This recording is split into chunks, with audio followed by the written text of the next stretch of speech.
आज की क्लास में हम लोग प्रेशर से रिलेटेड टॉपिक डिस्कस करेंगे। प्रेशर से रिलेटेड इंपॉर्टेंट पॉइंट्स डिस्कस करेंगे। प्रेशर होता है force per unit area. Force की यूनिट होती है न्यूटन, एरिया की होती है मीटर स्क्वायर। तो प्रेशर हो गया न्यूटन पर मीटर स्क्वायर। फोर्स होता है एम इंटू जी, तो एम को लिख सकते हैं रो इंटू वी, तो फोर्स हो गया रो वी जी। अब देखिए प्रेशर क्या होता है, force per unit area, force by area, तो रो वी जी अपॉन एरिया। फिर आ गया प्रेशर को अगेन इस फॉर्म में लिखिए, एरिया वी अपॉन ए को एक साथ कर दीजिए, वी अपॉन ए, ठीक है। वॉल्यूम होता है एरिया इंटू हाइट, तो वॉल्यूम इंटू एरिया, ए इंटू एच पुट कर दीजिए, ए कैंसिल आउट हो गया, तो प्रेशर आ गया रो एच जी, या इसको दूसरे फॉर्म में लिख दीजिए रो जी एच, जो हम लोग को याद रखना है। रो जी एच मतलब प्रेशर हो गया। अब आइए, एक एटमॉस्फेरिक प्रेशर 1 atm होता है 760 mm ऑफ एच जी, या 760 टॉर, या 1 बार, ये इक्वल है 1 इंटू 10⁵ पास्कल, या 15 psi। एक पास्कल को लिखते हैं 1 न्यूटन पर मीटर स्क्वायर, तो ये हो जाएगा 1 इंटू 10⁵ पास्कल, इसका मतलब 1 इंटू 10⁵ न्यूटन पर मीटर स्क्वायर। ये जो psi यूनिट है, पाउंड पर इंच स्क्वायर, या पाउंड पर स्क्वायर इंच, ठीक है। ये यूनिट होता क्या है, जब आप साइकिल के टायर में हवा भराओगे तो वहां जो इंस्ट्रूमेंट आपको दिखेगा, या गाड़ी के टायर में जो हवा भराओगे तो उसमें psi यूनिट आपको दिखेगी, psi में ही रहता है वो। या दूसरी यूनिट हो जाएगी आपकी, जो हवा जब फिल कराओगे ट्यूब में, बाइसिकल ट्यूब में, वो होता है, दूसरी यूनिट होती है के जी एफ अपॉन सेंटीमीटर स्क्वायर। इसको बोलते हैं किलोग्राम फोर्स पर सेंटीमीटर स्क्वायर। ये दोनों यूनिट जो है, ये वाली यूनिट और ये वाली यूनिट, ये पीएसआई यूनिट, और ये जब गाड़ी में हवा भराओगे तो ये वाली यूनिट आपको देखने को मिलेगी, ठीक है।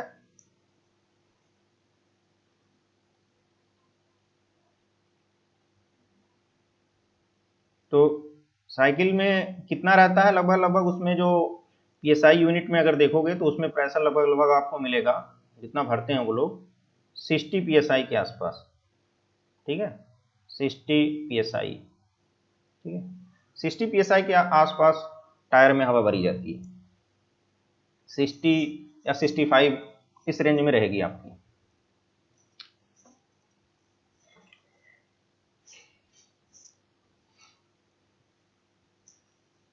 तो इसमें अगर ये यूनिट भी ऐड कर दोगे kgf वाला, तो ये हो जाएगा 1 ले लो, 1.01 वैसे होता है, 1 kgf किलोग्राम फोर्स पर सेंटीमीटर स्क्वायर, इस तरह से ये हो गया। वैसे इतने से ही आपका काम हो जाएगा। चलिए नेक्स्ट,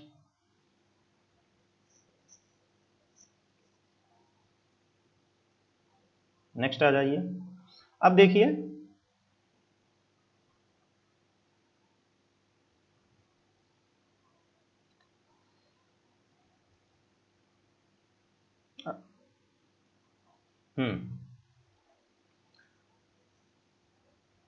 ये देखिए इसको उलट के रख दिया गया है, ठीक है।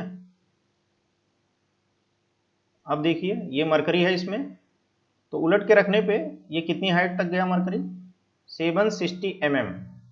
तो ऐसे कैलकुलेट होता है एटमॉस्फेरिक प्रेशर, ठीक है। इसके ऊपर वैक्यूम है। प्रेशर होता है रो जी एच।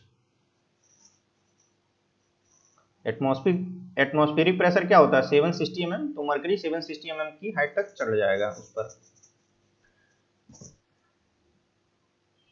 हमें अगला ये डिस्कस करना है कि कैसे हम मरकरी कॉलम को, जैसे इसमें मरकरी यूज किया, मरकरी 760 तक गया एक एटमॉस्फेरिक प्रेशर में, अगर वाटर के रिस्पेक्ट में देखें तो कितना जाएगा।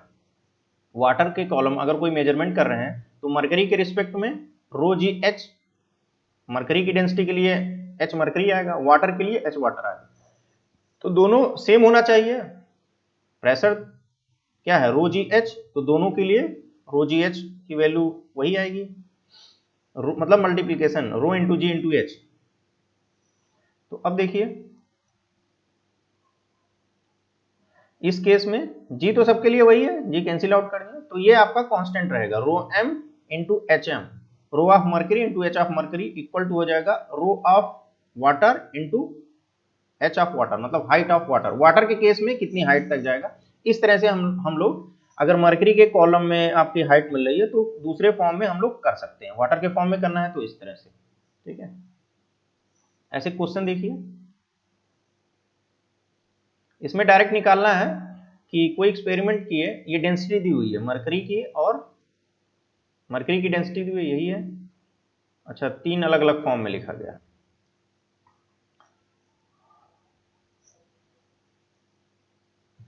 मरकरी की डेंसिटी दी है 13,600।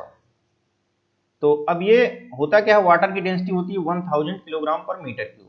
तो अगर इसका रेशियो निकालोगे तो ये आ जाएगा, मरकरी की डेंसिटी हो जाएगी 13.6 इंटू डेंसिटी ऑफ वाटर, क्योंकि इसमें पर 1000 से मल्टीप्लाई कर दोगे तो ये 13600, तो ये आपको मरकरी की डेंसिटी मिल जाएगी। तो ये रिलेशन आपको याद रहना चाहिए।